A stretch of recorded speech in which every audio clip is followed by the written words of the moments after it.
Hello and welcome to the Arthi podcast. I'm your host, Matty, aka Recon AG, or Matty / Fedora EG. On this week's podcast, we have.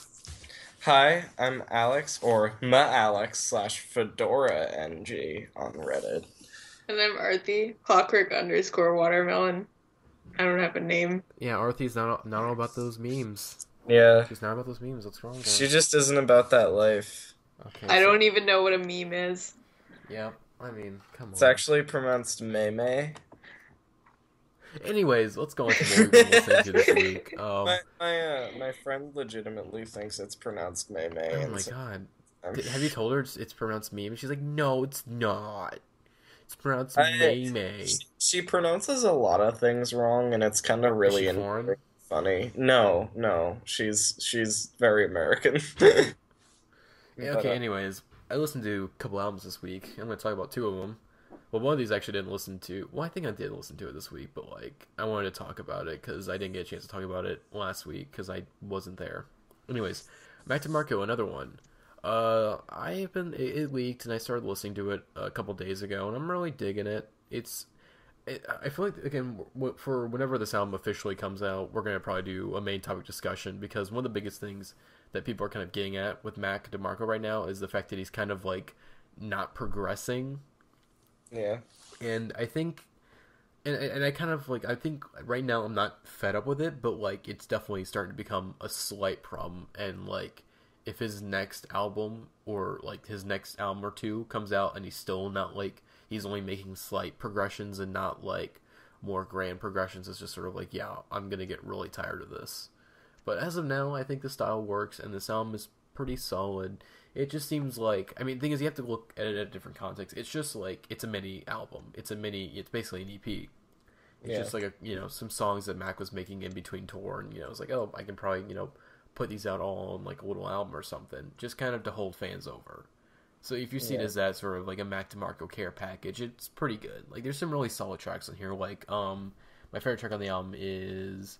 Hold on, let me pull up the album. My favorite track on the album is Heart Like Hers, which is basically Chamber of Reflection Part 2 in terms of mood, where it still kind of has this really depressing mood and these really sort of interesting guitar tones, and just it has the same type of tone of Chamber of Reflection, but I think without not as much synthesizers, I guess. I don't know. But yeah, this is a solid album, and I think, this album does the instrumental at the end a lot better than Salad Days did, because My House by the Water is actually, a really kind of interesting song. It's, really peaceful and whatnot. Well, Johnny's Odyssey just kind of felt out of place. It was oh, this is how you're ending the album? Well, My House by the Water was okay, this is a nice little ending, and he gave out his home address, which may prove to be a big mistake, but so far hasn't seemed to be, because I haven't heard any horror stories, so... Yeah, and Mac DeMarco did an AMA today on Indieheads. You guys should read it if you haven't already. It's pretty good. He called Anthony Fantano a jerk, which, from my experience with Fantano, he wasn't a jerk. So, kind of discreet, but, but Anthony did diss Salad Days, so, it's a little resentment. Anyways, Miguel Waterhard, I was going to talk about this whenever we were supposed to be on the podcast last week, or 2 weeks ago. Miguel? Alex, I swear to fucking God.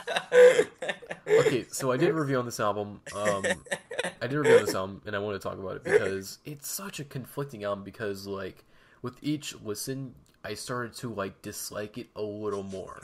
Because that first listen, you go, wow, this is really solid. This is really good.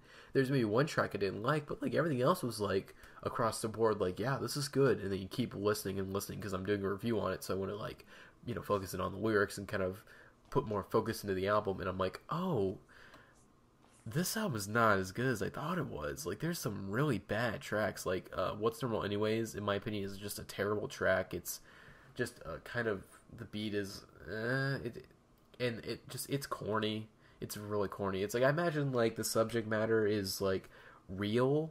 It's definitely, probably something that affected Miguel, but, the way he goes about it is just really corny. If you want to hear a song that kind of dealt with, race identity better, listen to Chum. I mean, I think Earl displayed, identity issues better in, 2 bars, and Miguel did this entire song. So yeah, but there's some great tracks in here. I mean, like the first three tracks on the album. So I think it's Beautiful Exit, Deal, and Valley or In the Valley are solid tracks. Those are great tracks. Like, oh my god, three great tracks in a row. Like this album, better keep up this quality. And it didn't really.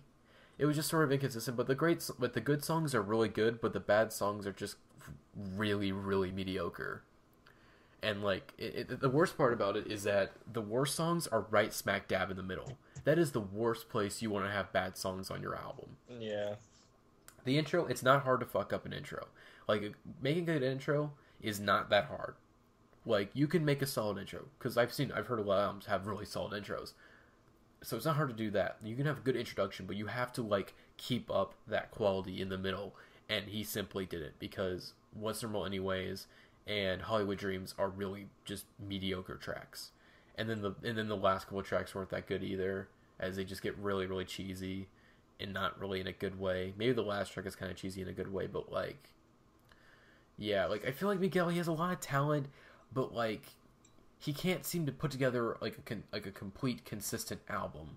Like he has to put on these shitty little ballads, and he can't just keep it like, it's frustrating. It's really, really frustrating. But Frank Ocean's gonna save us hopefully this month, so But this album is solid. I still recommend people listen to it, but like. Oh shit! I hope you like some ballads, or I hope Frank you can handle some cheese. Ocean. I forgot that was happening this month. I don't even. It's know weird. I thing. haven't heard. Yeah, because we haven't heard anything about it. It has to be. I mean, Did he announce it for this month? Yeah, he said July this year. He hasn't said anything. Okay, so I know. There's two things that could happen. Either he's just like the album's gonna be delayed again. It's gonna be like fucking detox. It's gonna be like D'Angelo all over again. Or, oh my god. Which is going to be horrible if that happens. What if he doesn't release an album for 20 years? Oh my god. Don't even make me think about that, Arthi. That's horrible. Our generation's MBV. Or it's just going to be like a surprise release. I wouldn't be surprised if it's a surprise release. I hope it's a surprise release. I think, we were talking about that last night on Late Night, which you should totally listen to. We talked about Death Grips. Yeah, that would have blown my mind because, like, I had completely forgotten about the record, and I'd wake up one day and everyone would be freaking out about it. I know, like, I could be like, thing is, I would be awake usually if it came out. If it came out like at midnight, and I'd be like on my computer, like, okay, just browsing Reddit. I should probably be in bed, but nah. And then it's like go on Hip Hop Heads, Fresh, Frank Ocean, Boys Don't Cry. What? I would just convulse in my bed, and I would just have a seizure, and then I would recover from my seizure, and then download the album, and then I want that magazine though. You should magazine. I don't think it's gonna get delayed because it was done. Like it seemed like. I mean, there was actual copies of the magazine. Yeah. Maybe they could have been like test copies, and like he's already done stuff in the magazine. Like he apparently interviewed Lil B. He did an interview with James Blake. It just seems like I'm interested to see what happens because like if there's anyone on the future besides Tyler who can go out and do like entrepreneurial stuff, it's definitely Frank. Because Frank is in my opinion, he's a creative genius. I think he can do whatever he wants and succeed at. Well, Tyler can also do whatever he wants, but like the success rates are kind of in terms of money, Tyler's basically succeeded in terms of like making a clothes empire or whatever. Even though most of his merch is garbage. I think the raw creativity and, like, ability is in Tyler, but I don't think he has the focus to do it consistently. I think because I didn't like Cherry Bomb. It seems like he has potential. Yeah. The Cherry Bomb, the thing that sucks the most about it is because it had a lot of potential. You hear some really creative stuff in there. The production, besides the horrible intentional mixing, which is just sort of like a crutch, it's like, I wanted it to sound that way. Well, sounds like fucking garbage, Tyler. I don't care. But whenever if you can get past the mixing, you could hear some really solid production and some serious progression. But it's just sort of like he doesn't know what he wants to be as an artist. He's going through all these genres, but he doesn't. Yeah, like I said, he doesn't have focus. Like he needs to focus on something because like whenever he focuses on something, it's really good. So like, I feel like if he finds like, if he figures himself out musically, I think like. He has potential to be one of the best producers out right now. Just Wolf. Wolf is a great record, and Yeah, Wolf's like, a great album. That album yeah, seemed like, rapping. I think it's, in my opinion, some people may disagree. I think it's his best rapping wise. Production wise, it's obviously his best. Well, yeah, production wise, it's obviously his best. yeah. And it seemed like he could go further from there. Like he could expand on Wolf.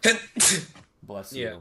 you. Next. But I don't know. I think that was really, it showed that he was able to mature and grow as an artist. And songs like Answer and 48 just show his potential. And still it's saying just, faggot though when he's like 25. yeah, That just yeah. it's okay. So the thing is, He not even just needs to, like, yeah, he just needs to stop. it's not even a homophobic thing. Well, it kind of is, but like, I mean, it's just immaturity.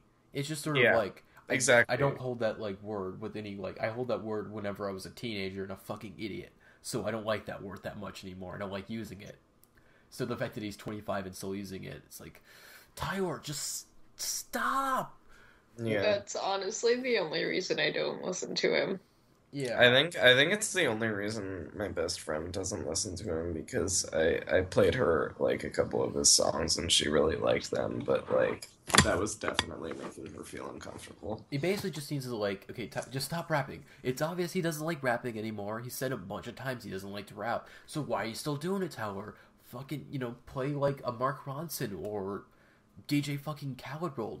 Just do like a producer album where you're the producer and then you get a bunch of people to come on the album and do features and whatnot. Like, I don't understand why you just don't do that.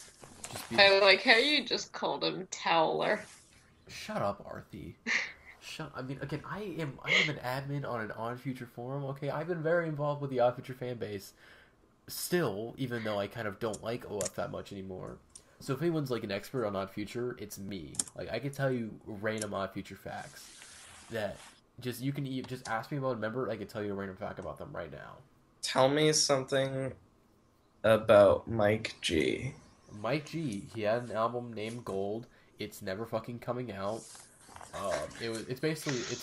But it's before Frank Ocean's album. It was basically the detox of Odd Future, where it's like, oh, Gold coming soon, and it never comes out. And he also releases a bunch of mediocre chopped and screwed mixtapes and his own mixtapes, where everyone learned, oh wow, this guy's actually really bad at rapping. I think that's the thing with Odd What Future. about That's the thing with Odd Future, because everyone's come to like this slow realization that wow, almost everyone except for Tyler, Earl, Frank, and maybe Dummo are fucking terrible. Yeah. Oh, were you gonna ask something? Me? Yeah. I don't know. I can't remember. Okay, anyways, what'd you listen to this week, Alex? You in your fucking... Oh my god. I'm not gonna read the names like that. On the schedule, Alex has his name as Alex. Doritos Mountain quotation, Dew. Doritos, end quotation, Mountain Dew. And also his album names are like meme version: Swag to Farto, Matu, PC Master Race, Electric Currents in Alienware. Okay, Alex, please talk about these albums, and please do it in English and not meme speak. I don't even know what the second one is.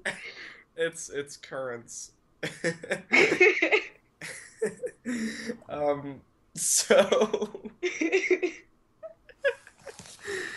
in case you don't know, I've been in Maryland / Washington DC for like the past week. Well, not really the past week, really. I've only been here for a few days, but like, yeah. So I've been really busy and haven't really listened to much, but these records have been like playing, and I don't have nearly as much to say about them as Matty had to say about his records, but like, I don't know. I like them both, and like, I really don't have much to say about Mac DeMarco because I feel like I don't know. I said it. I think I said it. Well, no, I just think his music doesn't really need or even maybe It deserve doesn't warrant that much discussion. It's just sort of like... deep discussion. Yeah, exactly. I like it, and that's about it. It's mostly pretty simple, and it's just chill, like, that's what his music's about to me, so I don't have much to say about it. As for the new Tame Impala album, I like it. Probably a lot more than most people, but I'm not like wildly in love with it. Like me. Yeah. um, I just, I think, I don't know. I think people don't give it enough credit, and like, one thing I've noticed especially is like the bass lines on the record. Um, Kevin comes through with some really strong bass lines on a lot of tracks. Like the closer is a really notable brand new person. The bass line in that is amazing. And God, I don't know. I haven't listened to it enough to know the track names yet, but like I was just noticing how like That's probably best you don't talk about it too much because we're gonna probably make it's gonna be the main topic next week, I think. yeah, So right. I don't know. I just had this realization the other day that like I feel like the bass lines are some of the most amazing parts of Tame Impala tracks, and Kevin Parker is not primarily a bassist, you know. Have you listened Or, to Inner Speaker yet? not really. The I bass on listened to Inner it. Speaker is incredible. I've listened to it once, but I don't know. I don't really remember much about it, so I wouldn't be able to talk about it. But yeah, Yeah, the bass lines are really good on that album. yeah. So I kind of can I just want to say like just real quick like just to give brief like my let's see like I guess I'll give a brief like what I think about the album. it sucks. It doesn't suck. Okay, it is it at best it is okay because there's generally the album is pleasant to listen to. Besides maybe Past Life, most I of don't the album know is though. just like okay, this isn't bad, but like That's the worst thing to be in music, though. is just Boring. kind of yeah. That's Yeah. I can't even say it's boring. Well, it kind of is boring. It's It's so boring that you can't even say it's boring. yeah. I think my issue with the album is that it just seems like Kevin Parker. This album it definitely seems like a transitional album where like he's in the transition of making a progression. He's like mid progression with this album, pretty much, in my opinion.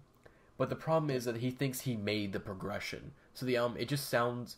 He's trying to make the album more grand than it actually is. Isn't it And like two I hours think it's a long? pretty what grand currents? album. No, Yeah. No, it's 51 minutes. no. Oh, Where do Or you get maybe two it's hours 52. from? I don't Yeah, know. that's ridiculous. Oh my I I mean, think god. Kevin someone Parker. said it No. in the chat, and I don't. Oh my I god, thought. I could not listen to a Tame. I mean, I could barely listen to this one for 51 minutes, let alone a 2 hour Tame Impala album. I mean, Yeah. Kevin Parker, he's an okay musician.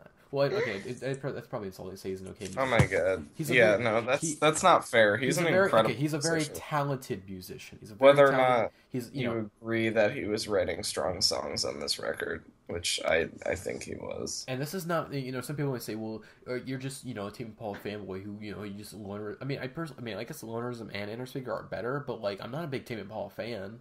Like he's generally okay.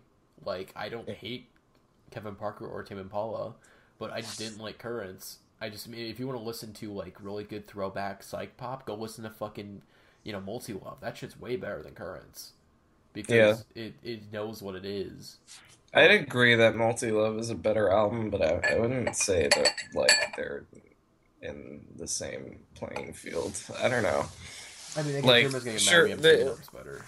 the throwback sound, they're each like, I don't know. I think They each adopt are from the same time period, but I don't think they're the same sound. yeah, Like, because I think Multi Love is a lot more funk oriented. yeah, Multi Love is more like It's funk and rock Currents oriented, is much more R&B. R&B and synth and Yeah, disco oriented. yeah.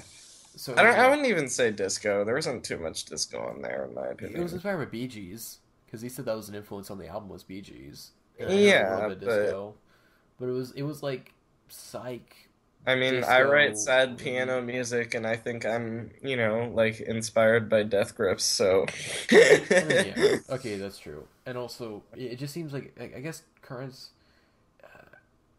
No, I don't. That's pretty much all I can say for the time being. I need to listen to it a bit more and just kind of like really gather my thoughts because I was supposed to write a review today, but I kind of was like, I don't want to because I still need more time because I'd rather just do the discussion with the album because I feel like I don't want to talk this album by myself. I want to hear what other people think because I think yeah, my points would work better in a discussion. yeah. So I think at first Currents did not leave much of an impression on me at all, personally. But now that I've heard it a few times and the singles are starting to blend in with the album more, I think it is a much stronger record. wait, speaking of blending, that's another issue with the album is that everything sounds kind of samey. Like I listened to this album like 7 or 8 times and everything. It's still kind of like most of the tracks really just kind of blend together for me. I think that's just a general I issue. don't feel that way. I think that's just a general issue sometimes with like people who basically like who are like Kevin Parker, where either he's like self-producing all his music or he's doing all the instruments and whatnot. I feel like that can be an issue with certain musicians. Like I think I mentioned J. Cole and Big Crit are two rappers and producers who are boring mainly because they don't. Thing is, when they produce, they're producing for themselves, which leads to them not like challenge themselves in the rapping. So it's just sort of like they're producing for themselves, which is a big no in my opinion. If you're going to self-produce, do not produce for yourself.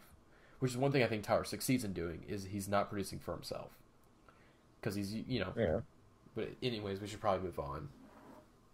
All right. I didn't know that Tame Impala signed on to Interscope for this one. Yeah. Does it like... I feel like...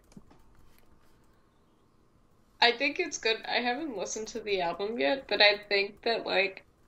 I mean, I tried to avoid all of the threads today about both of the reviews, but I feel like in general people aren't talking about how you guys are so silent. Oh, what's going on? Yeah, no, you're here. I'm sorry, I was here. doing a Google something real quick. Okay, never mind. My headphones are broken, but like, a lot of people, I guess, weren't really talking about their move to Interscope that much, so I feel like that's kind of a good sign because it didn't really affect them that much. Yeah, I don't think there was any major label influence. I think this is just general progression for Tame Impala. Yeah. I think they realized, okay, this guy knows what he's doing, so we shouldn't really mess with this music that much. It's like we're not expecting this guy to pull out like hits. Yeah. Like he's it's like it's nice to have the occasional token indie artist on your label to kind of give yourself some credit. So, because I mean, Interscope also released To Pimp a Butterfly. So I think it's like these artists, they know what they're doing. They know their name sells the music. It doesn't matter. Yeah, there is still single power on To Pimp a Butterfly though. Like, I mean, mostly in King Kunta and All Right. I don't know if I want to say that's label. It could be. But no. I think that's just general influence from just producers and whatnot. Just saying well. Yeah, of course. No, that's just Kendrick. Both those tracks still fit. Kendrick has always made catchy music with a positive message or consciousness. Because what's the song again? Like the big hit he had about drinking. Swimming Pools. Oh yeah, Swimming Pools. Great pop rap song because like it's a party track disguised as an anti-alcoholism anthem, and I really enjoy when. Well, I think it's really an anti-alcoholism anthem disguised as a party track. Oh yeah, that's what I meant. Sorry, I said it wrong. I do like tracks when they kind of do that. Like Hey Ya does kind of like the same thing, where it's like it's a pop song, but it's like this kind of depressing song disguised as like a happy pop song. Yeah. And that's kind of a lot of the point of Hey Ya, though. And like he's even meta. He calls out the audience at one point. He's like meta, like, "Oh, you're just dancing." I hate those covers of Hey Ya. I hate the ones where they're like just like acoustic covers of Hey Ya and stuff, where they're just like really sad. Guitars? Ugh, or just acoustic covers of rap in general. But I don't want to get into that right now. Acoustic covers of anything. Most acoustic, like what basically. Actually, I can name one really great acoustic cover. I'm not saying acoustic guitars are bad, but like Kid A by John Mayer. I think 100% of John Mayer's covers are just straight up offensive. Oh, most of them. Yeah. But like I'm just saying that in general, usually in pop music, which actually that's a nice segue. But like with Hey Ya, the problem is that the point of the song is that it's supposed to be subtle, and then all the people on our music are like, look at this guy. He like brought to light what Hey Ya really is. It's like, And Andre did that. You're just fucking idiots. You stupid white fuckers. I know it's very contradictory for me to say that, but I don't care. Yeah. Okay, anyways, Arthi, what'd you listen to this week? Or do you not want to talk? Do you not want to do it?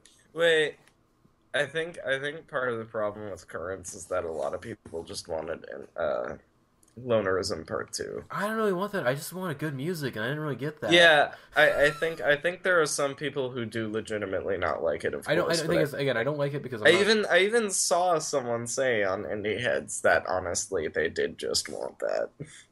I mean, unless you're honest, because I think certain. Yeah, honestly, me too.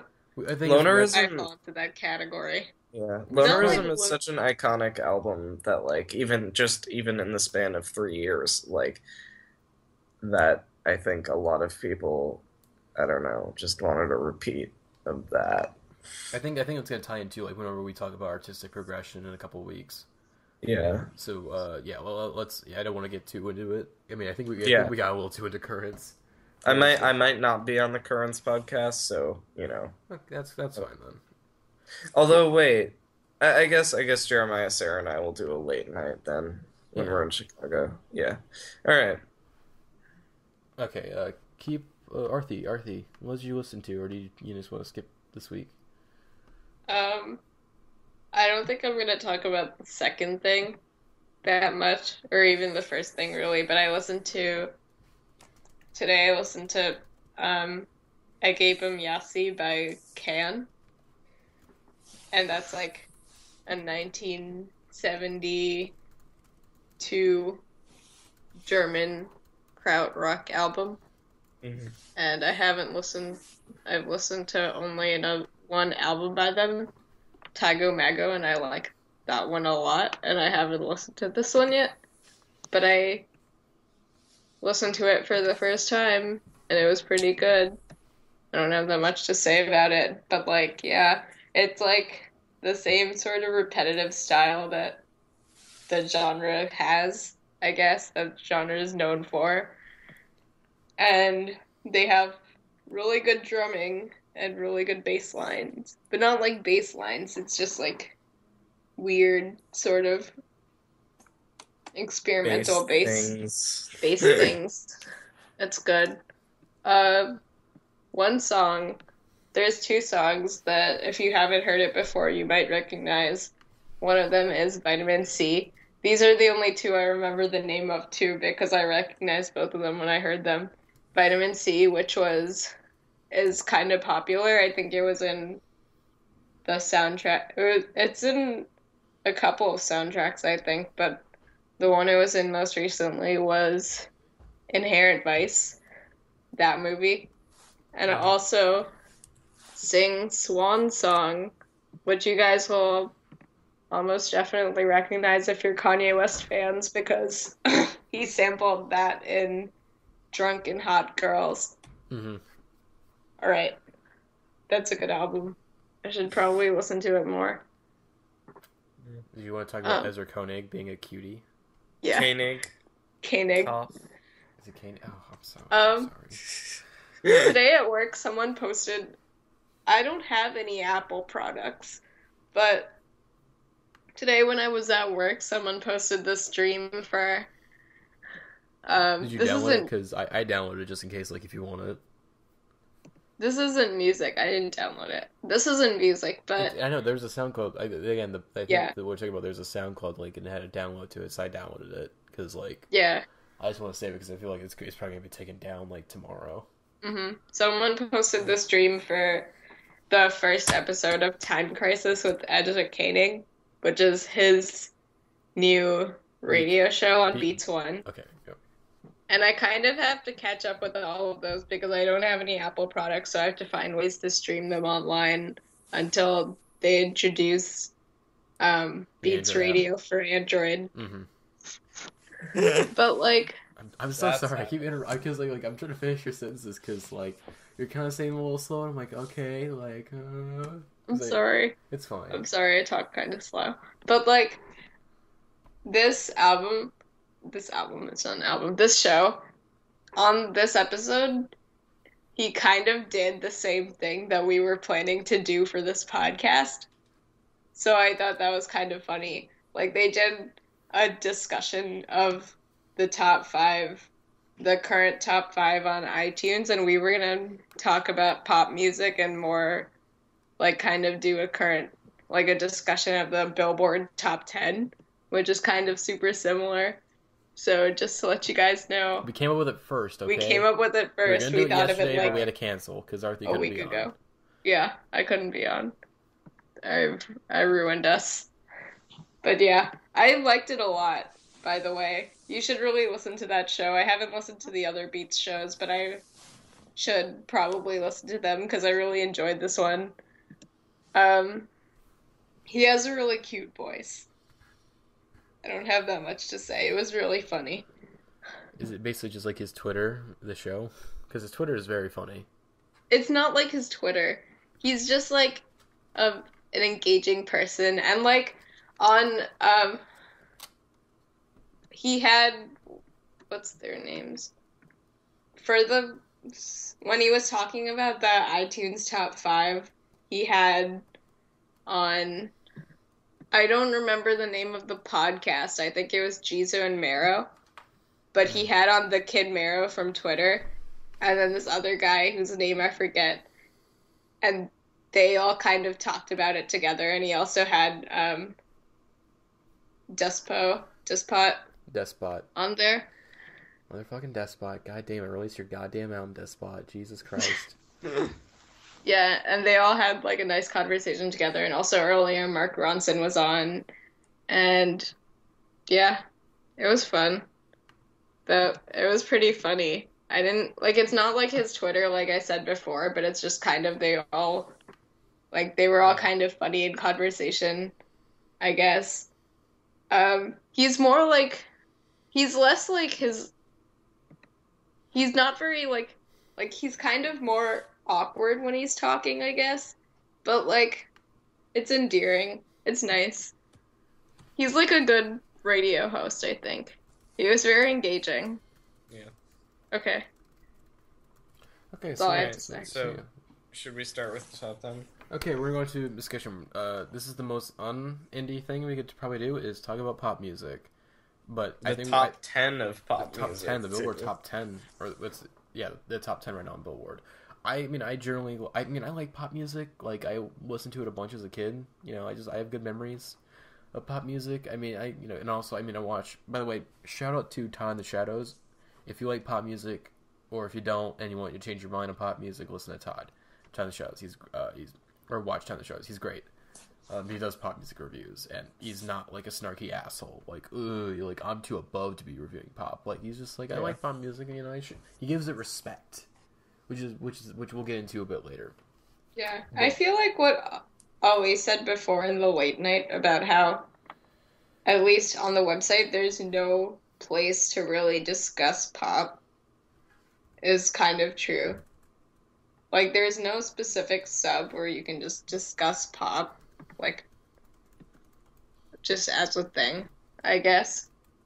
So that's why we're taking the initiative to do it here. Mm-hmm. Alright, so first we were planning to talk about what we think of the top 10 Billboard right now. And we're going to start from 10 to 1. So the first song is a Fight Song by Rachel Platten. Oh, man. Oh, God. It's okay. It's really boring. It's boring. Like, I went from 1 to 10, so the opposite of how are you going, and it was easily the most boring song on the list. I would definitely agree. While I felt like, I don't know, if its positive message helps some teenage girl out there, it's like that's great. But it's such a completely uninteresting song in every way. It's like one of those Katy Perry inspirational songs, but like even more boring. Which is, and those Katy Perry inspirational songs are already boring on their own. So this is like a whole new level of boring. It's just a bad Katy Perry ripoff because Katy Perry doesn't have an album out or any singles out this year, so someone has to take over while she's on tour or whatever. it always happens that way. There's gotta be someone who's gotta take replace the her. reins to the chariot. Yeah, someone's gotta take the reins and make the Katy Perry songs for her. But yeah, this is boring. There's not much to say. It's fucking boring. It's She has a cute haircut though. yeah. I think yeah. Still is boring. Guys, I looked Oh, it up God. and the first thing I found the first thing I found was Rachel Platten fight song 1 hour loop. Oh no. What? Is that just like one of those like ASMR videos that put you to sleep? That joke should have landed better than it did. I thought I did a good job on that joke. And it's also rising up the charts. It was like 14 last week, and now it's 10, so it's gonna get even higher probably. Ugh, I don't want to hear this on the radio. Yeah. Oh, it's terrible. Go away. Speaking of songs that should go away from the radio that are continually rising, Hey Mama, which is by David Guetta featuring Nicki Minaj, Baby Rexha, and Afrojack. Yeah. The only thing I wrote down in my notes for this song was, "Oh boy, that was gross." Okay, yeah, I should expand on that. This song is insulting. It is absolutely insulting. And before you give me this little thing like, oh, it's just pop music, though. This makes Or takes it more seriously. Fucking like, I don't know. This makes anything look good. Okay, so There could be a pop song about how much the artist loves Hitler, and it would be like, okay, in comparison to the song. Okay, Guys, okay, we're it's not insulting, doing but it's a- not that bad, Alex. We should explain why it's insulting. So, on the surface, this song is good. It's the best David Guetta song I've ever heard, because he stopped doing generic EDM, it seems. So it's like, okay, he's getting better as a producer, so that's good. Like the beat was enjoyable, but once I started really focusing on the lyrics, it just became the most disgusting thing I've ever heard.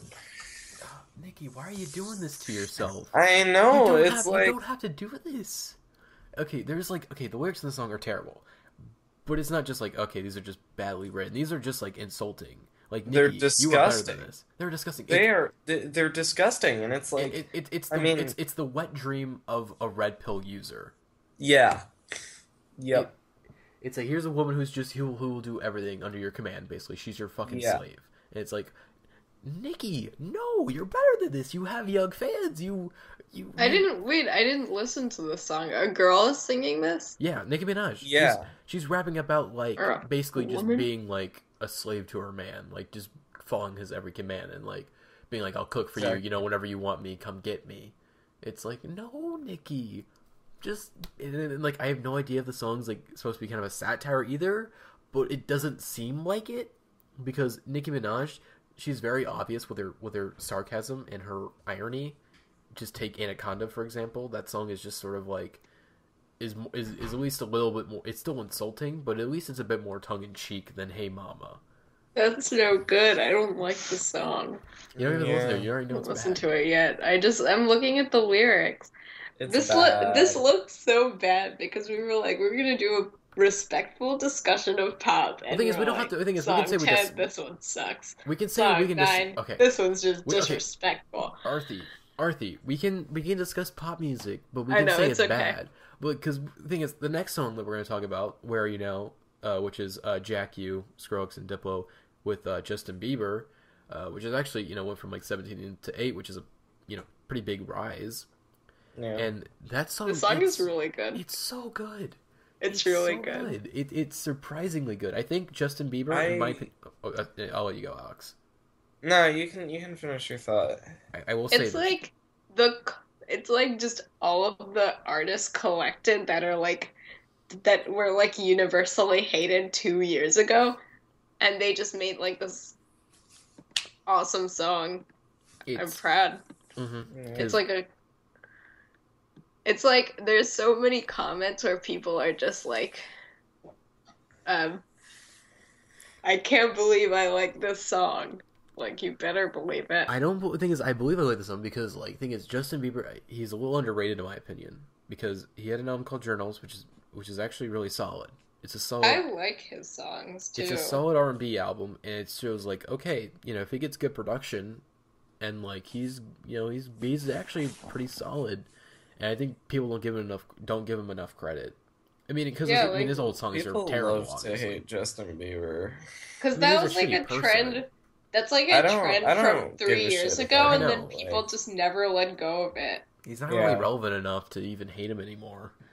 Like, just people just don't even. Yes, he had that roast, and I think Hannibal Buress. There was a joke that was cut from the roast. Is just like, I'm happy for you in this like extremely transparent attempt to be more likable, and it's like, oh god, that hits really hard because it is kind of true. But anyways, let's talk about the song. It's the best song that Skrillex and Diplo have done in years. Diplo was at one time a really good producer, and then he kind of realized, well, I'm not making enough money doing this. Let me just make really, let me just slowly start making more generic, electronic music. Because Major Lazer started to become more generically EDM, and then his own solo music started becoming more generically EDM. And before it was just, it was taking like influences from other things, and now it's just like, okay, this is not good, Diplo. Like, you were working with MIA like a couple years ago, and you're producing some really like pretty like genre defining tracks, like kind of like changing up the genre a little bit, doing some new experimental things with the genre, and now you're just like, I'm just gonna make generic electronic music because it makes me money. Yeah. But again, I'm not trying to devalue the song because and Skrillex, I think Skrillex, it's dub, his dubstep, blah blah blah blah. I don't give a shit. It's Skrillex. He has his own style. He has his own style. He's decent at it, I guess. But it's just really obnoxious, and also, I can't listen to it the same because of montage parodies. So it's kind of nice that this doesn't sound like a Skrillex song. Instead, it sounds, because the production is really solid. You know what this song sounds like? What? A Caribou song. It sounds too much like a Caribou song to me. That's true. I never listened to Caribou, so I can't really comment on that. At first I really liked the beat, and I was like, wow, I really like this beat. And then I started realizing that it sounds kind of familiar, and I was like, this sounds like a Caribou beat.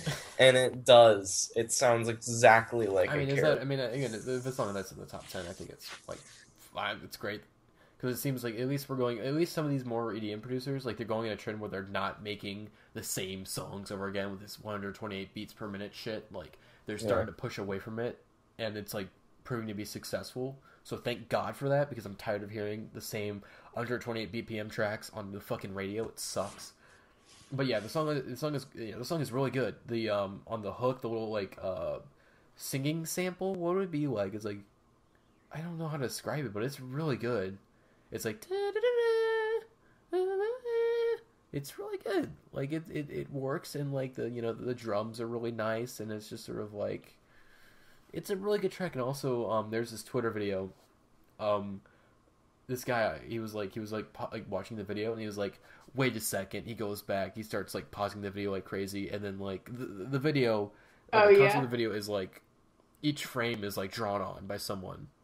Like, pretty much, they had like a studio rented out, and they had everyone draw on like every frame of the album, of the video, pretty much, or like or like certain segments. Like, every frame was printed out, and they could draw on it. And one of them was like, said Bush did 9/11. He was like, there, I knew it. But yeah, do we go to the next song? Okay, I'm gonna start because the next one is by far the most heinous act of nature I have ever heard. I have completely fucking loathed this song from the get-go. The guitars are like a bad Joshua Tree era U2 ripoff mixed with disco and late 2000s arena rock, and like lyrically it's blender and dumber than most of the other songs in the top 10 in my opinion. It's just so basic, and I hate it. I don't hate it. I do like the synths in the song though. But yeah, I can't stand this song. Their debut is so like, it's good indie pop.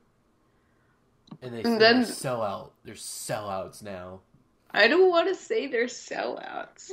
I don't want to be that person. I didn't like anything I heard from their debut either, but like that's you though.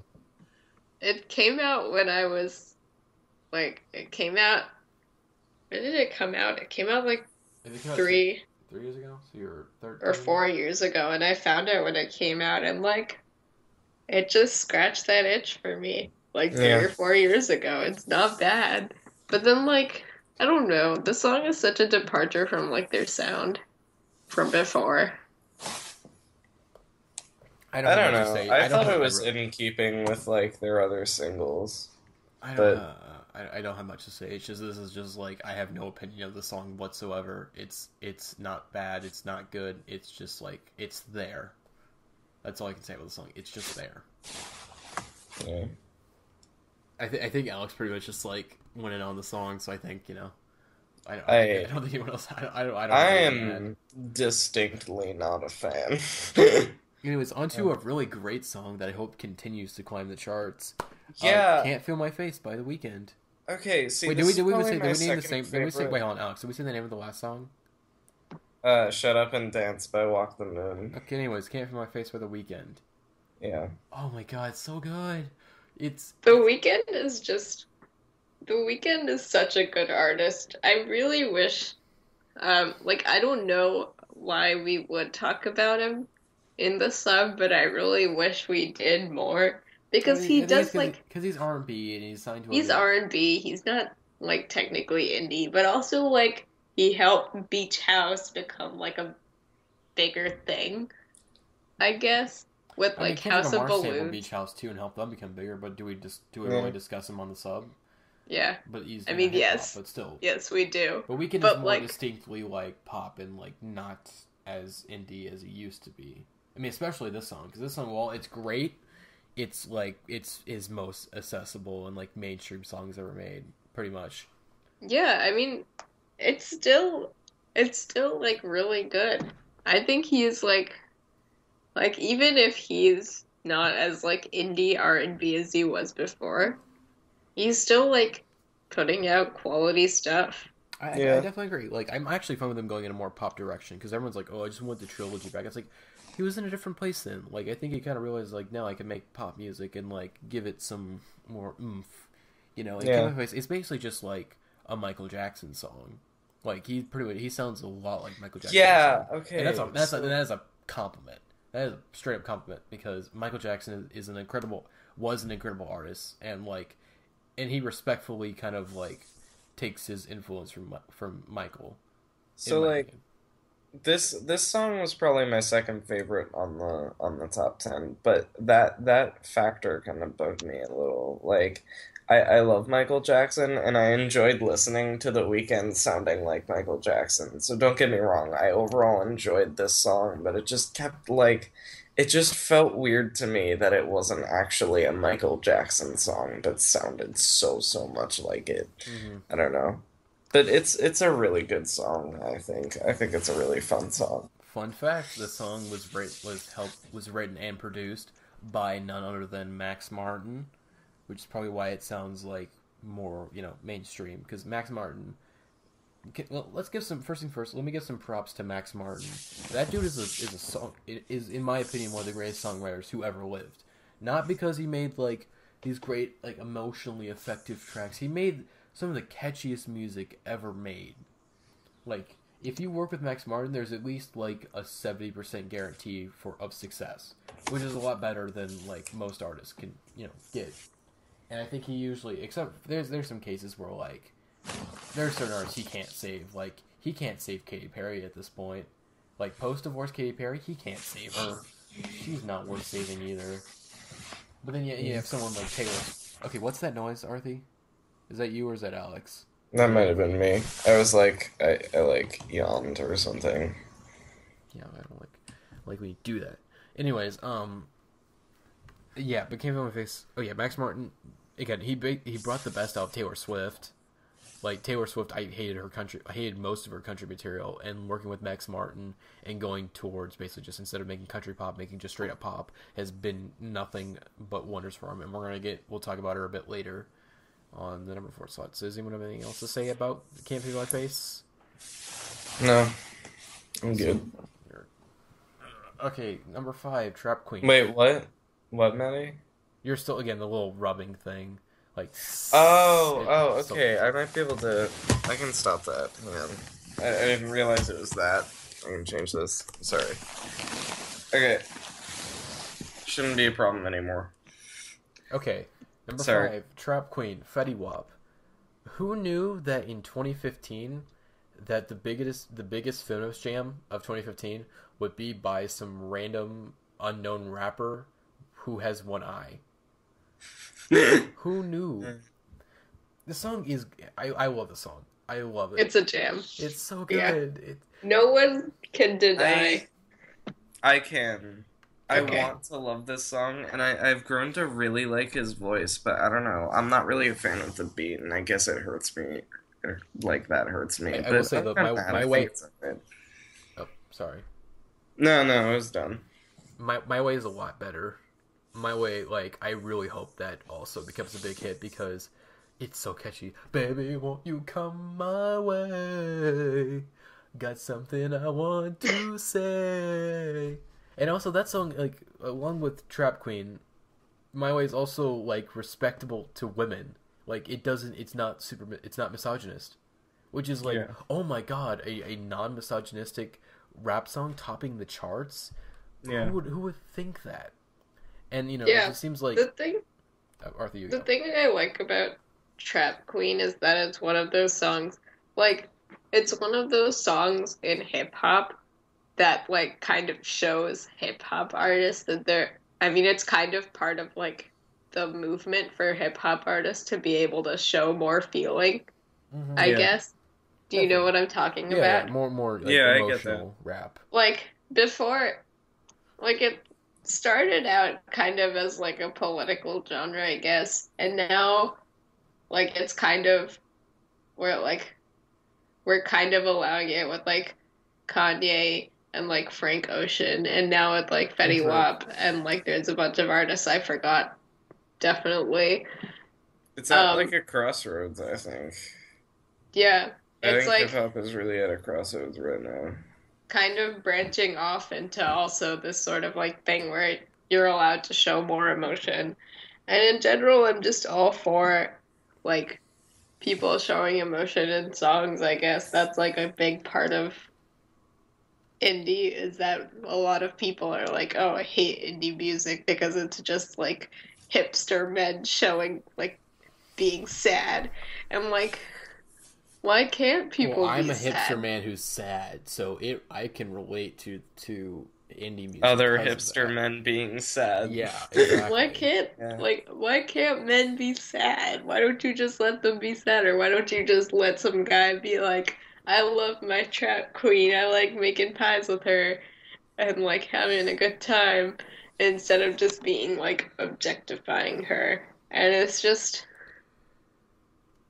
yeah, it's good. With Shark Queen, yes, it's like, That's a trend I like. yeah, I would definitely agree. I'm all for positive progressions in any genre, especially hip hop, because, you know, for years it's just been, you know, it's one of those things that's kind of harder to defend in hip hop, it being, you know, misogynistic, and it's like, but it's like it's starting to become harder to defend. It's like, okay, it's becoming hard to listen to because, like, you know, you're... Yeah, totally. It's like, sometimes it's getting really cringy to listen to.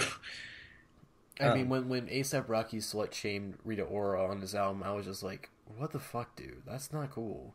Yeah. That's just, again, you know, that's seriously, like, you don't fucking do that. That's not cool at all. I mean, I don't even care if she was dissing you. You just fucking ignore it. Be the better man. Yeah. Don't make yourself look worse. But anyways, yeah, Trap Queen, great. It's like, hey, you know, it's basically, even though it's a song about making and selling drugs, which is all, you know, not the most positive message. At least it's like, hey, you know, I'm selling and making drugs with my woman, and you know, we're showing, you know, I'm showing respect to her. It's like, it's like, it's not quite there yet, but like, we're close. But yeah, I mean, I don't care. It's trap, you know. It's trap music. I guess it's trap in fucking hell. I can't even say trap influence without thinking about Anthony Fantano. But it's you know, it's trap influenced R&B, and you know, it's like it's a jam. Trap Queen is a jam, and it's just like, it's really catchy, and you know, I like Fetty Wap's singing style. I think it's really, you know, cool. Yeah, Trap Queen gets the Indieheads podcast seal of approval. except for Alex because he's an asshole. No, I like the song except for the beat, really. Okay. I mean, I like how trap is sort of becoming part of like a pop now. yeah. Mm-hmm. That's it. That's all I had to say. Okay, number 4, Bad Wait, Blood. can I interrupt for a second? Go on ahead, Arthi. You've already interrupted. You don't have to ask. Yeah. The Walk the Moon video for Shut Up and Dance is so bad. I'm sure Okay, it's... that's all I had to say. I was watching it right now because I was trying to listen to the song again, and like, oh my god, I just have so many. It's like, it's okay. It's okay if you like it. I don't want to be negative, but like, it's not good. Okay, number 4, I can't Bad Blood, watch Taylor this. Swift featuring Kendrick Lamar. This is a pretty good song in my opinion. I like it. I think it improved on the original song a lot. Definitely. Like the original song. I mean, I like the original song. Like people are like, "This is the worst song in 1989." I'm like, no, it's a fine song. It's just. I think a it lot more was one of the simplistic. lesser songs on 1989 for sure. It's definitely more underdeveloped than the other Although, singles. Yeah, in general, I think that album is a little like top loaded. You know, I think the first half is definitely stronger than the second half. But I really like the remix, and I like Kendrick's verse, and I like the beat. Yeah, like better. the change in the beat a lot, and you know, A problem with the remix that they talked about on Ezra Koenig's radio show was that one of them said like they actually like the Kendrick Lamar remix less than the regular version, but not because it's not as good as the regular version. It's just that leads to people who shouldn't be rapping Kendrick Lamar versus rapping Kendrick Lamar versus. Fucking reason. That's a stupid reason. Okay, the thing is, I want to make this message. agree. The thing with this song, though, is that okay, so I think every city has to have a white person music station. A white person pop music station. I will explain a white person pop music station. Basically, they don't play rap verses. The only rap song that I've heard my white person music station play was the number 1 song in the country. That's like, if it's number 1, it's like, okay, well, I guess we have to play a rap song. But yeah, they cut up like, because the thing is, they only play the normal version of Bad Blood. They don't have the Kendrick verses, and it's like, that's fucking lame. Like, fucking play the Kendrick verse. It makes the song better. It adds more to the production, and Kendrick verses are great. Yeah. It's like, it adds more energy to the song, and it's like, you fucking cut them out because white people are scared of the angry black man rapping. You know, speaking, having this rhythmic, motion in his voice. I don't like that. Yeah. I think the biggest they just gotta part... get the funk within them, man. Mm-hmm. I think the biggest part gotta get some yams. Biggest part of this is that, like, remember when it came out, like, the video with the remix, and we didn't know it was a remix. Oh, yeah. We just thought it was going to be, like, a video with Kendrick Lamar.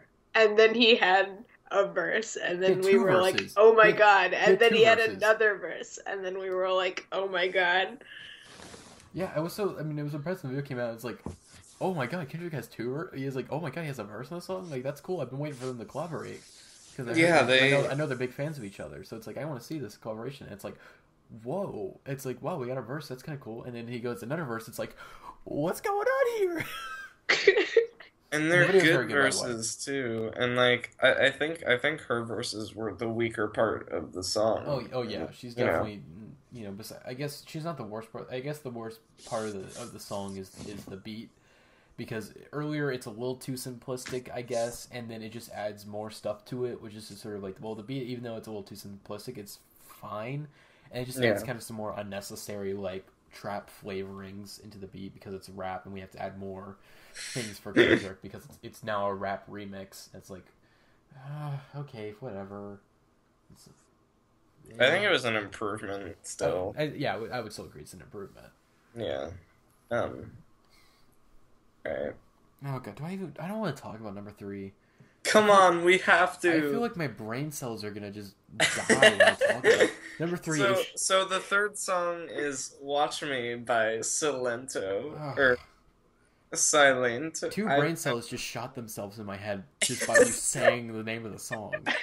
I can't even be mad about it because it's so funny. Okay, I want to go in on the song because you guys, I don't care what you guys have to say. It's so bad, but it's like it's so bad that it's just hilarious. No. This song. Okay, if you thought "Hey like, Mama" is insulting, this is insulting in a different way. "Hey Mama" insults feminism and my intelligence to an extent. But "Watch Me" really, really insults my intelligence. It is another song that proves that Vine is one of the worst things to happen to pop music in years. I mean, it's almost as bad as the ringtone rap era. It's almost just as bad, I would say, because almost every song that has become a big hit from Vine is fucking terrible. Oh, it's the Nene song. No, this isn't the Nene song. It's basically all these Vine memes culminated into one song. It's like, watch me whip, watch me Nene, watch me do the stanky leg. It's like all these stupid fucking rap dances that have popped up over the past like months or even years if we're talking about the stanky leg. And it's like, it's so stupid. It's so fucking stupid. It's great. That's how you know it's bad, because the picture of the guy in the video isn't like, this professional taking photo. It's a fucking Instagram photo. This is just some random fucking kid who's like, okay, people like all this stuff. Let me just make a song and like maybe it can become popular. And it's number 3 right now, and it's slowly gaining heat. It was 7 last week and now it's number 3. It's like, go away. It's like Vine trends. It's like this shouldn't last as long as it's lasting. It's insulting. It's stupid. And pop music, it's stupid to an extent, but like it can't be too stupid. Because I'm fine with a little stupid, but this is like it's the stupidest song I've ever heard, easily. It's some fucking teenager who wanted to get rich quick. It's like Silento was on like a fucking, it was on like Ed, Ed and Eddie or some other sitcom where the main plot is usually a get rich quick scheme, and it's like he does a get quick rich scheme, and it actually works for some reason, even though with most shows it doesn't work. It's like, I don't know what to do. This actually worked. I guess I'll celebrate. The song is stupid. I hate it. To paraphrase Roger Ebert, this song is not the bottom of the barrel. This song is not even below the barrel. This song should not even be in the same sentence as barrels. Should not be mentioned in the same sentence as barrels. It's that bad. It is the worst song on the top 10 by far. I fucking hate the song. I like this so much. No more. Number 2. I like this song just because it's making you guys angry.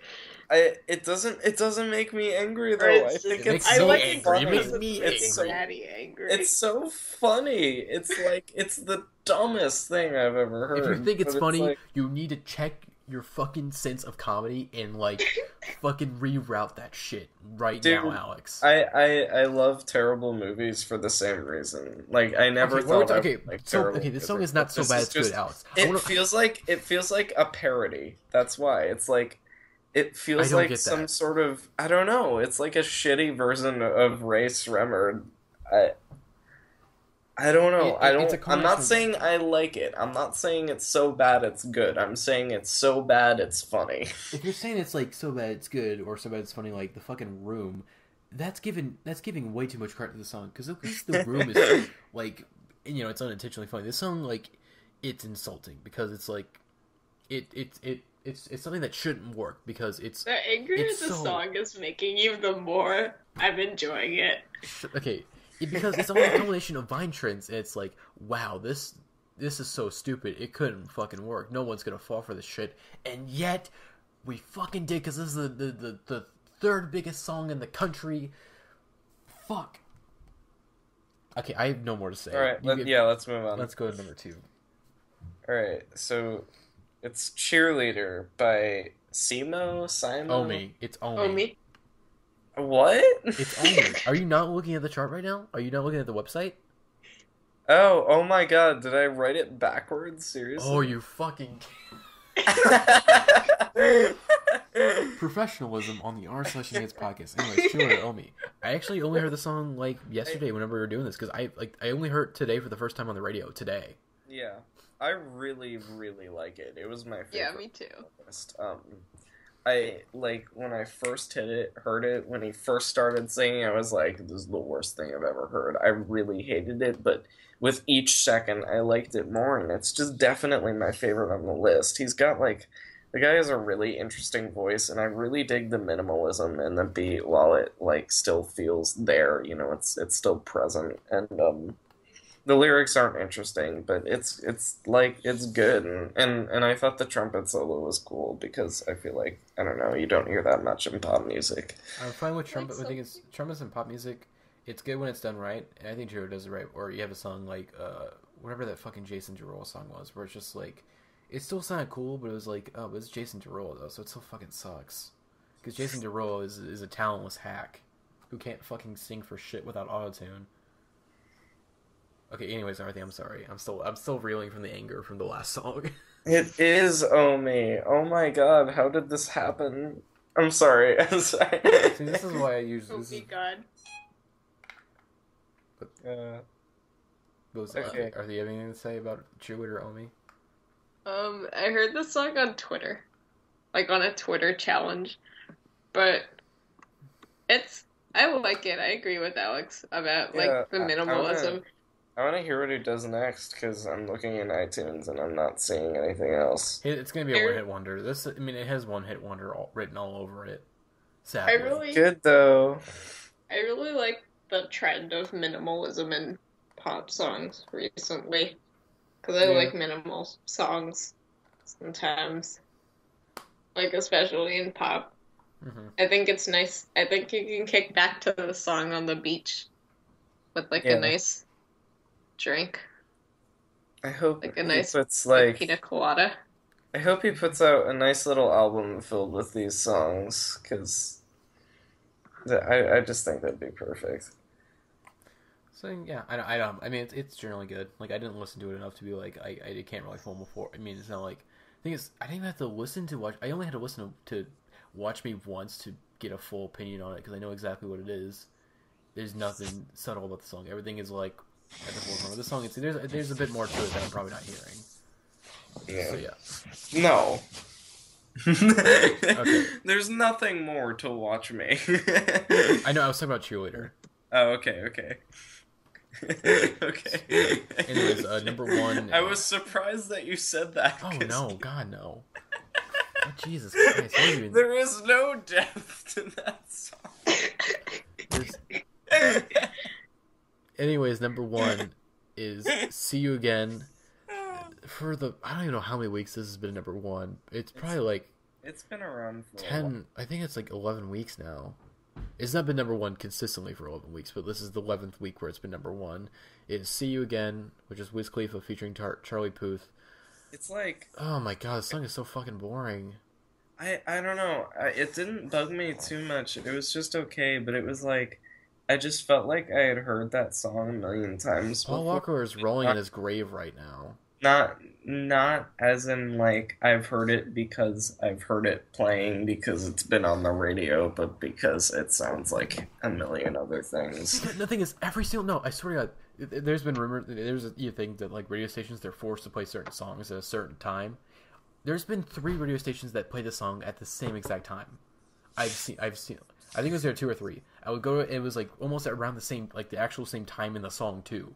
I mean, like a couple seconds behind on one station. It's like, stop playing this song. It's not good. It's boring. It's okay. This is the summer. Okay, this is the summer. I want to enjoy the summer. I mean, even though I hated Fancy, at least that was a summer jam. This song it's just boring. It's like, it's like, oh yeah, Paul Walker died. It's like, okay, I don't want to insult Paul Walker, even though I kind of just did by saying that Paul Walker is rolling in his grave because of the song, which is a joke that completely missed with Alex and Arthi, and I hate them for that because I thought the joke was great.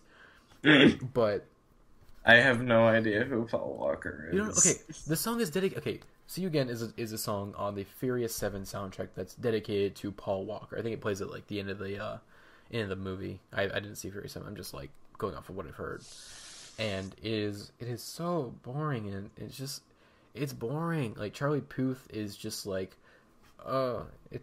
Wiz Khalifa has no presence whatsoever on the song. The only word I remember from the song that was rapped by Wiz Khalifa was "damn." That's it. Everything else, I don't remember a single thing he said. Wiz Khalifa is so fucking boring. He's such a boring fucking rapper. I don't even like his old stuff. Everyone's like, "Oh, boy, his old stuff's good." I don't even like his old stuff. His old stuff sucks. It's less sucky. Because at least it has a little bit more creativity. But this song is it's bland. It's so fucking bland. It's one of those fucking songs that is just like, it tries too hard to be like really emotional, and it's just like it doesn't have the depth of that. And then Charlie Puth is like some random fucking generic singer-songwriter that Warner Music probably signed. It's like, well, we want to promote Charlie Puth, so we're probably just... Sorry about that. My mom came in. Okay, I'll probably cut that segment. As I was saying, okay, I won't cut it. Sorry about the silence, listeners. Don't worry, your headphones didn't break. You should cut it. Oh my god, no, cut it.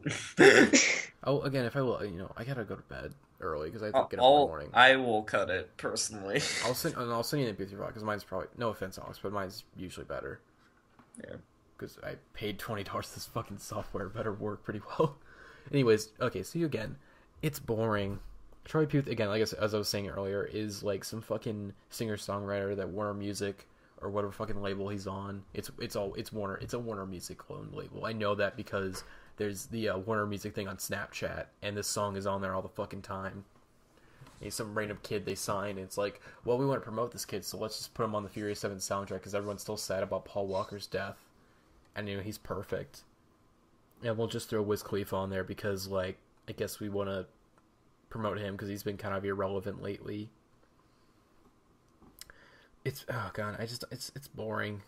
But guys, like they said on Time Crisis, this song is gonna be played on junior high graduations for years. This is a prime like graduation song because we're gonna hear it for years, and it's gonna suck hearing this at like celebrations at like. Because it's so fucking boring. It's like same with that Ed Sheeran song, Thinking Out Loud. That song has been played at so many goddamn weddings, and it's such a terrible, underwritten song. It's boring. Ed Sheeran, stick to what you're best at. Impersonating Justin Timberlake. That's what you're best at. So please keep doing that and not writing terrible. Ed Sheeran is best at being a quote unquote nice guy. That is true. That's what he does. No, my favorite song by him is one where he's like, I think is a song where like it's basically like talking about him getting cheated on. Like that's his best song. Like that's one of the most interesting pop songs I've heard in the past couple of years because the song structure is like this shouldn't be a pop song. This shouldn't be popular. Like he's like straight up dissing like people, and like you can figure out who these people are really quickly once you like listen to lyrics or like read into gossip. But anyways, we're talking about See You Again. See You Again's boring. Wiz Khalifa has no presence whatsoever in the song. Charlie Puth is basically like an American Idol winner. He's got a good voice, but like he has no personality. It's like, oh, his voice sounds nice. His voice just sounds really nice. Okay, it just sounds really nice. You know what he sounds like? What? Sam Smith. Oh my God. I thought he was Sam Smith for so long. Yeah, so basically a non-British Sam Smith. He's like a Sam Smith impersonator. He's like a generic brand Sam Smith. No, exactly. He's like Rite Aid Sam Smith. Sam Smith is already boring on his own, so it's like a more boring version of Sam Smith. Sam Smith is only interesting when he's working with Disclosure, because his solo songs are so fucking boring. I did kind of like I Know I'm Not the Only One, or whatever it was called. It's just again. I'm not the only one. I think. Yeah, that song is boring. It's just the beat is like this fucking loop of like some drum beat, and he's like, I'm Sam Smith, and I have a really great voice, but I have no personality whatsoever, and also I'm gay. Yeah. I like the reason why I like that song is just like I don't know.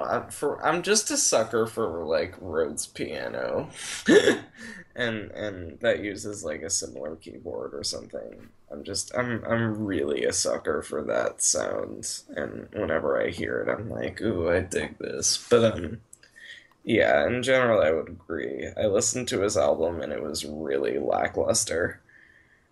Sam Smith, if you're listening to this, which is highly unlikely, just keep working with Disclosure. Fuck who's producing your songs right now. Or with Disclosure, make sure they're probably writing your songs too, because they're actually interesting producers. So yeah, that's about it for the top 10. Let's go into the next point we have is what is the definition of pop? To be honest, I don't know. Generally. Okay, wait. I had something to say about this. Okay. So, basically, pop is short for popular, but like the way I think you guys, I was listening to the late night this morning, and you guys were talking about Death Grips, and you were like, yeah, they're basically like a pop rap band because they have like the verse chorus. Okay. The verse structure. Okay, I didn't say with Death Grips. I said The Money Store is basically a pop rap album. I want to make that very clear. Yeah, and Journey to Death kind of, but Redacted on the Moon is in no way. Redacted on the Moon or Government Place, no way. Or Ex-Military, but the Money Store is very much a very experimental pop rap album. Death Grips in this. Yeah. Let's not get too into this. But okay, you guys said it was like it's because it had like a verse structure. No, I guess I would say what I would define pop as is a song with a deliberately simplistic structure in order to be more immediate. And that's not, I don't think that's a bad thing. Like, I'm not say that's a bad thing, but that's what I think of when I think pop, you know? That's what I think of when I think of pop music, and, yeah. That's a better definition I would have came up with, because I wouldn't have been able, I would just be like, you just kind of know pop when you hear it. Like, it's just sort of like the way they sing and the way the production flows. Like, yeah, certain, chords, like, like certain chords and certain, like, just song structures, like you listen to go, okay, yeah, I know that's pop. So, yeah, it's all really on like, song structure. But what about, like, stuff, like, pop with, like, a word before it? Like, art pop. Or like experimental pop. Okay, or like art pop is more. Pop. Art pop is more again like it's a bit more experimental. It still like has those kind of simplistic song structures, but it kind of like plays with them a little bit. It takes a little more risk. I'd call St. Vincent's most recent album art pop. I would agree with that. Yeah, because it's like that record can be experimental at times, but it still has those structures, you know. But yeah, I don't think there's much to say about that. I think everyone is gonna have their own slightly different definition, and it's just like you know it when you hear it. Is like my pop definition is like with most genres of genres, like you know it when you hear it. Yeah, but if that's just like, if that's what it means, if it just means, what is that noise? That's Alex doing the thing again that I got mad at. I'm sorry, it's because I'm on an air mattress and like I have nowhere else to be. On the floor then, Alex. Yeah, I'm sorry. You should just fire me, to be honest. No, you're too valuable to the team. I'm too big to fail. Okay, anyways, as you were saying, Arthi. Okay. So, like, if pop is just defined as something with, like, a deliberately accessible structure, like just any type of song with a deliberately accessible structure, then how come it has such a stigma behind it?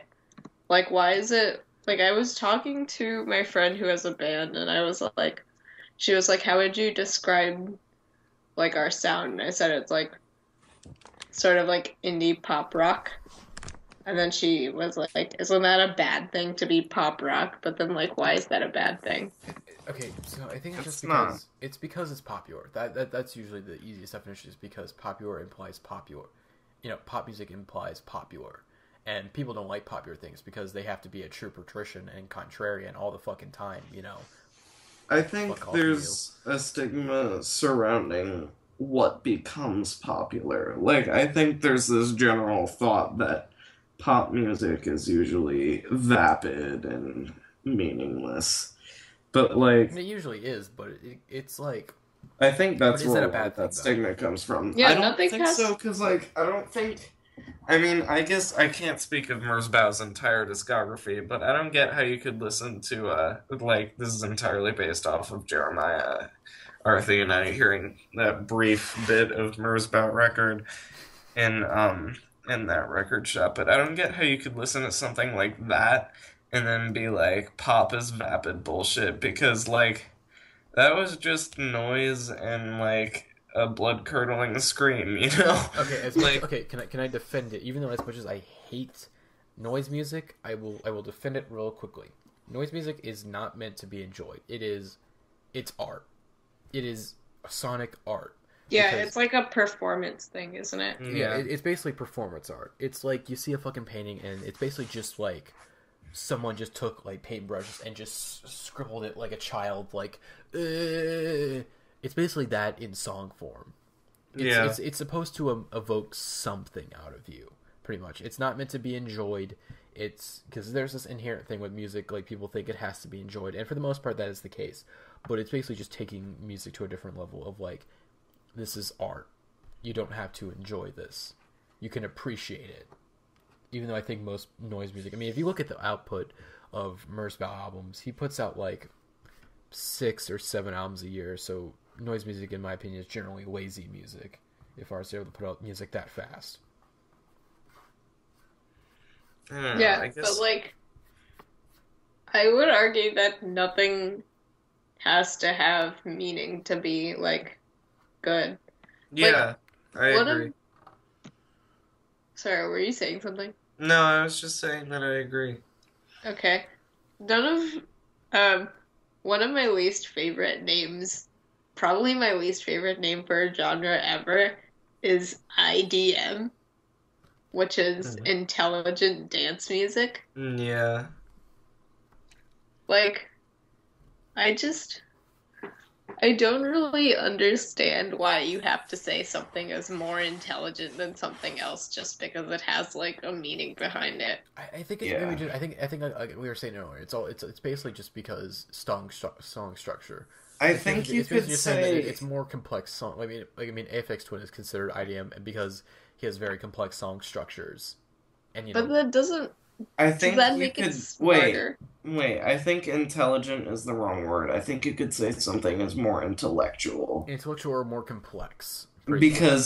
Because, like, I don't think. Yeah, I agree with you. I think It that's should be called like bullshit. But, like, CDM instead. there's nothing intellectual about, like, I don't know, Trap Queen or, I mean, maybe I'm missing something. I don't know. But, like, I mean, for I fucking don't mainstream, think that's for mainstream. bad. I don't think that that should be a problem. I I mean, think. like I was saying earlier, like stupid is not bad. Too Yeah, stupid. I mean, exactly. it's too stupid is bad. Like, you could have an intellectual album that's terrible. Yeah, I mean, But, there's plenty um, of pretentious messes. You know, like Tame Impala's new album, Currents. I disagree, but I'm just fucking with you guys. I know. I gotta Um, exaggerate a little bit. I guess I just mean, like, I don't know. I feel like intellectual is maybe a slightly less pretentious word to use for that because I think there is a bit of a distinction in that regard, but I don't think that means that one music should be looked to as like better or I don't know. I guess even then it's kind of like, oh, this music is more intellectual than that music, like I don't know. I just think they should be looked as equals because like ultimately everything's up to opinion and I don't think that should really be looked at in an objective way. Mm-hmm. Yeah. I think there's just a thing where people look down on other people for enjoying things that are more simple, I guess. And it's just like not good because like why would you make someone feel bad for something that brings them happiness? Yeah. So yeah, I think is there anything like else we can add to just the stigma against pop music is pretty much dumb, and people who like the average contrarian on Mute should just fuck off. Like who care, or like people who are just against like poptimism. It's like who gives a shit? Like I don't fucking care. It's like hey, people like pop music, like okay, like people like all types of music. Like, am I gonna insult you for liking Merzbow? Well, yeah, but like I'm gonna do it more time. But I wouldn't insult you. I would question you a bit more, because pop music, it's like it's understandable why people like it. It's more understandable why people like pop music than noise music, which is why I think the average contrarian on Mute doesn't understand. Like, how do people like this stuff? It's way too dumb and simple. It's like because people are generally average, and most average people are kind of dumb and stupid to an extent. I mean, including myself. I'm a fucking idiot. But it's just sort of like, it's just people. Like, you're trying to make yourself feel better about yourself because like I listen to harsh noise music, and I'm better than you. Yeah. No, you're But, not. like, You're they're probably a also fucking. You're average. probably a fucking weirdo. To go back to my point a bit, yeah, like I think To Pimp a Butterfly would be is more intellectual than like I don't know, say MBDTF or My Beautiful Dark Twisted Fantasy. But I think they're of similar merit as records. Like I don't think one is in particular better than the other just because like one really talks about issues and the other talks about Kanye. Mm-hmm. Um, yeah, PSA. I have a PSA. No one should feel bad for liking. I mean, no one should feel like pop is a guilty pleasure. Like someone said that, like, my someone in the general discussion or something said like my guilty pleasure is the song Trap Queen. Like, no, it's not. That's not a guilty pleasure. Trap Queen's a good song. Just like yeah, there's no point in that. What's the point of having guilty pleasures when you can just enjoy everything shamelessly? yeah. Because people care too much about what people think, including myself. So I kind of feel that. But like, if you're on an internet forum of like, especially indie heads, like you shouldn't be embarrassed because like, indie heads we're cool. Like we don't give a shit for the most part because usually we don't have a bunch of assholes like on Mew. It's basically, I mean, it's Mew. Oh, Mew. We filtered out the assholes and the racist Yeah. and the misogynist and the uh, horrible people, pretty much. It's I don't know. We should let's okay. We're wrapping up. Okay. Yeah. Pop music is fine. You can talk about pop music seriously. But there's you can talk. The thing is, you have to. I'm gonna take this like as for modern media. Whenever they talk about movies on Half in the Bag, the thing is, you should look at music not not for what it should be, for what it's trying to do. You can for pop music, it's trying to do something, and if it does that well, it did its job. So you have to look at it like that. Like, if I listen to a Taylor Swift song, it's not like, man, this should be harsh. No, this should be, like Death Grips. No, I'm not going to do that because it's Taylor Swift. Because like she's trying to do something. She has a goal she's trying to accomplish, and she's succeeding, I guess. But then but you can use that logic against me for hating, Watch My Salento. It's like, well, that does its job. Well, that tries to be, like tries to get all these like. Well, the thing is, it's kind of a contradictory thing saying like if it tries to do something, it's. I guess the thing is, Watch Me My Salento. It succeeded in what it's trying to do. It doesn't mean it's still stupid though. That I don't like it, because you can look at it being like, well, yeah, it tries to do this and it exceeds it, and it does it well, but like I don't like it, so I I'm think it's making no bad. sense. It's bad. It does its job. It does its It's the job, but it's closest terrible. I've ever felt to feeling like a song is objectively bad, and that's such a bad attitude to have, but it's just I like know, I don't feel bad about it. That song is objectively bad, and I do not feel bad about it. If you like that song, um, can you just go get a lobotomy or something? Just clear your brain. You're not worth it. Maddie, no. Don't say that. One day this podcast is gonna blow up. It's gonna have so many listeners. Someone's gonna come find these like old episodes and then just hear you telling everyone who likes it. No, if they fucking come up to me and they're like, "Well, I liked the song Watch Me by so and so," I'll say, "Go get a fucking lobotomy. I'll give you the doctor's card." Okay, anyways, bad. that is the R such a hit. Okay, that was okay. Maddie's fired. No, Song of the week is Watch Me Whip / Nay Nay. no, that is not the song of the week. We are gonna have no song of the week this week. But I hope you guys enjoyed listening to this podcast. And goodbye. bye. I don't.